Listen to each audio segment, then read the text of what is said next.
Imagine this. It's the dead of night in London, September 2nd, 1666. The air is still, the city silent. Its narrow wooden streets stacked with homes, shops, and warehouses filled with flammable goods. And then, one small spark, inside a humble bakery on Pudding Lane, erupts into flames.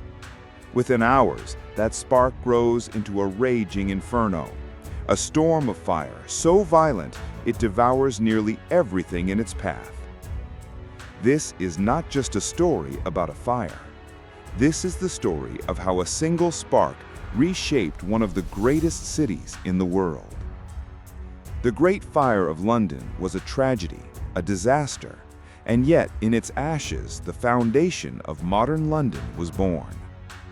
Stay with me, because by the end of this story, you'll see how fire destroyed a city, but also forced it to rise again, stronger than before. London in 1666 was a city bursting at the seams. The medieval walls could no longer contain it. Narrow alleys twisted through overcrowded neighborhoods. Houses leaned toward each other so close that neighbors could reach out their windows and shake hands. The city was a tinderbox, literally. Most buildings were made of timber, coated with tar for waterproofing, with thatched roofs and flammable pitch. Inside these homes and shops were barrels of oil, stacks of wood, cloth, hay, and even gunpowder stores. And the summer of 1666 had been brutally hot and dry. Londoners went about their lives unaware that their beloved city was sitting on the edge of catastrophe. At the same time, tension gripped the country. England had just endured the deadly plague of 1665, which killed nearly 100,000 people in London alone. And war with the Dutch Republic had drained the treasury and shaken confidence in the monarchy. London was vulnerable, London was fragile, and London was about to burn.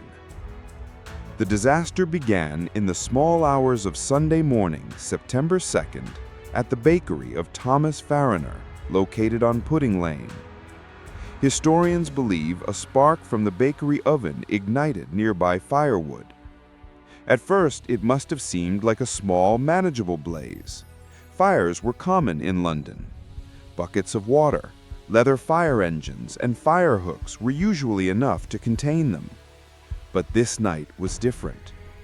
A strong east wind fanned the flames, whipping them across rooftops and into neighboring houses. The fire leapt from street to street, a predator unleashed. Within hours, it was clear this was no ordinary fire. Panic spread faster than the flames themselves. Families fled their homes carrying whatever they could salvage: beds, clothes, Bibles, even pets. The narrow streets jammed with carts and horses as thousands tried desperately to escape. By dawn, the fire was out of control. The Lord Mayor of London, Sir Thomas Bloodworth, was called to the scene.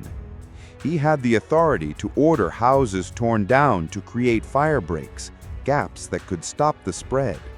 But Bloodworth hesitated. To destroy homes meant to compensate their owners, and he was reluctant to bear the cost. His infamous words, "Pish, a woman could piss it out," sealed London's fate. The hesitation was fatal. The fire surged unchecked, consuming everything in its path. By Monday morning, the inferno was unstoppable. Churches, shops, warehouses, everything engulfed in flames. The roaring flames were like a living monster. The heat was so intense it could melt steel and shatter stones. St. Paul's Cathedral, one of London's most magnificent landmarks, stood proudly in the path of destruction. Built of stone, many believed it was fireproof, but inside, wooden scaffolding surrounded the structure due to ongoing renovations. On Tuesday, the flames reached it.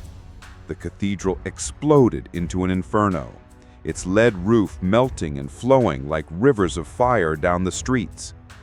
The collapse of St. Paul's was not just physical, it was symbolic. London's heart had been pierced. Eyewitnesses described a scene of apocalyptic horror. Flames leaping 300 feet into the air. The sky turned crimson, visible for miles around. And the smoke was so thick it blotted out the sun.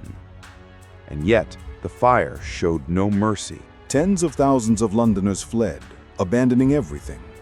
The poor sought refuge in fields outside the city walls, huddled together with only scraps of belongings. The wealthy loaded barges on the River Thames, escaping by water. There were stories of heroism, neighbors helping neighbors, strangers forming bucket lines. But there was also chaos. Looting erupted in some districts. Rumors spread that foreign agents, French, Dutch, or Catholic conspirators, had set the fire deliberately. In a city already filled with suspicion and fear, mobs attacked foreigners in the streets.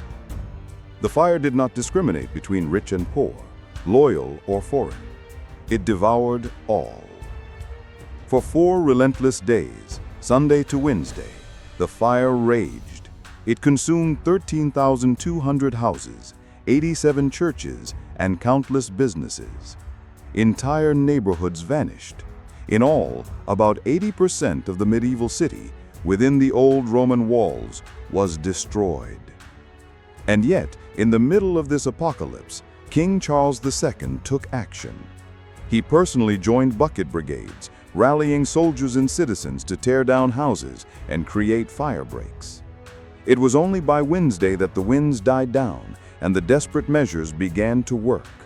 Finally, the Great Fire of London was brought under control. When the smoke cleared, London was a blackened ruin. The destruction was staggering. More than 70,000 people were left homeless, an unimaginable number in a city of 350,000. Entire families had lost everything. And yet, remarkably, the official death toll was astonishingly low. Only 6 recorded deaths. Historians, however, suspect the real number was much higher. The fire burned so hot that bodies could have been completely cremated, leaving no trace. The economic toll was devastating. Businesses were ruined, trade collapsed. The cost of rebuilding stretched into millions of pounds. But in tragedy came opportunity. London would not rebuild the same. Plans for a new London emerged almost immediately. Visionaries like Sir Christopher Wren proposed grand designs, wide boulevards, piazzas, and a new St. Paul's Cathedral. In the end, cost and practicality limited the scope of transformation, but change was inevitable. Wooden houses gave way to brick and stone. Streets were widened.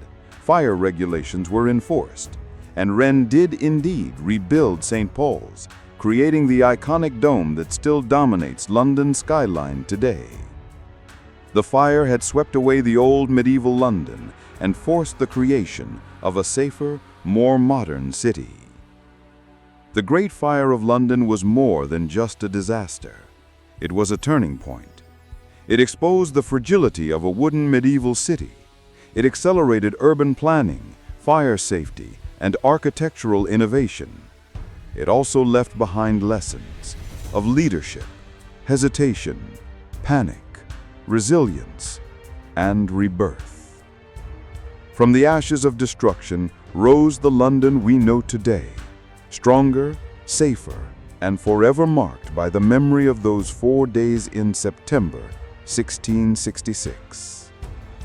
One spark, one moment of hesitation, one disaster that changed the course of history. The Great Fire of London was both an ending and a beginning, a tragedy that became the foundation of a new city. If you found this story gripping, there's another forgotten tragedy you must see. The sinking of the RMS Lusitania in 1915, an event that shifted the tides of World War I. You can watch it right now by clicking on the video link on your screen. And if you want more stories like this, tales of fire, war, betrayal, and survival, don't forget to subscribe to Secrets of History. Together, We'll uncover the past, one story at a time.